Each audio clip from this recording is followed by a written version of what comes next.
Hello, Oilers fans. Austin here, and welcome to the pregame report between the Edmonton Oilers and the Winnipeg Jets. Now, the Oilers are coming off two tough losses on the weekend where they didn't look exactly amazing, and there's a lot better hockey that they can play. They're looking to rebound after losing to Toronto and Ottawa, and the Winnipeg Jets themselves have lost 3 games in a row.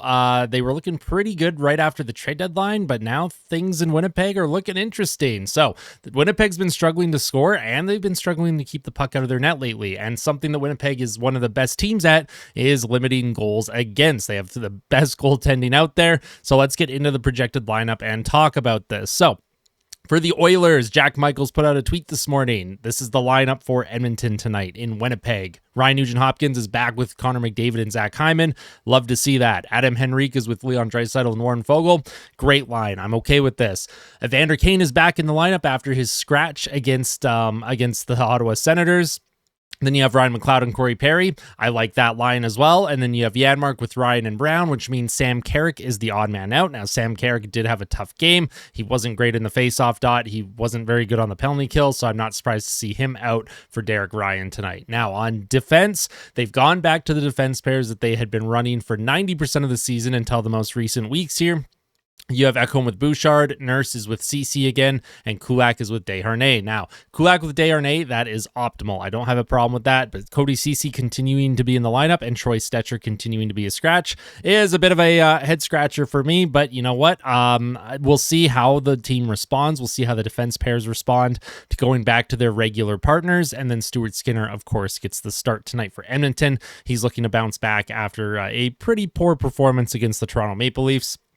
Now, the pregame stats today, the Winnipeg Jets, they are 44-22-5. They are 5-5 in their last 10 games, and as I had mentioned, they've lost 3 games in a row. Their expected goals for ranks 6th in the league at 53.7%, which is pretty good. Their power play ranks 22nd at 18.8%. Their penalty kill ranks 25th at 76.5%. They score 3.07 goals per game, which ranks 18th, but they only give up 2.42 goals per game, which ranks 2nd in the entire league. Connor Hellebuck is an absolute wall for them in net.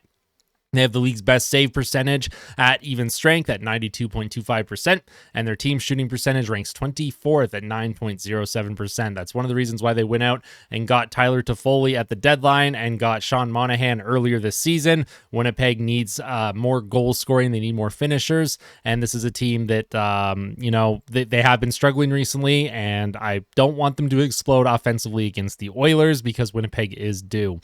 On Edmonton's side, they're 42-23-4.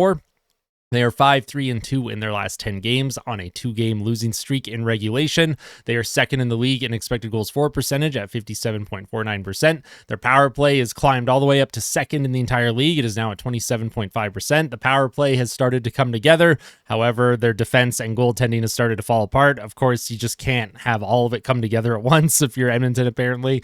The penalty kill is ranked 18th at 79.3%. The penalty kill has been struggling recently. They score 3.57 goals per game, which ranks 4th. They give up 2.9 goals per game, which ranks 9th. Their team save percentage at even strength ranks 10th at 90.48%.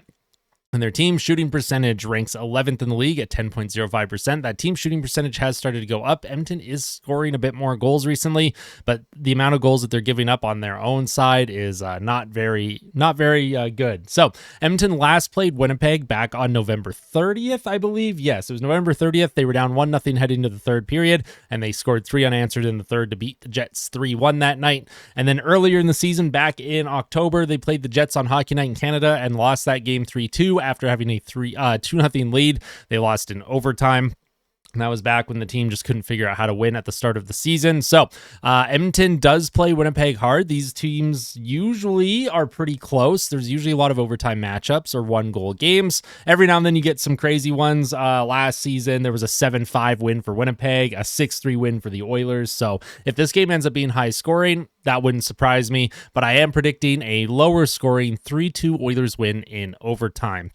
And my player to watch is Evander Kane. Now, Evander Kane was a player to watch not too long ago, but I'm going back with Evander Kane tonight because he was scratched the other night against the Ottawa Senators, and I'm curious to see how he responds to that. Now, if he's injured and it truly was a maintenance day, I'm very interested. Now, if it was a healthy scratch and he was scratched because of performance-related issues, I will be curious to see if he comes out absolutely flying to show that he wants to stay in this lineup permanently.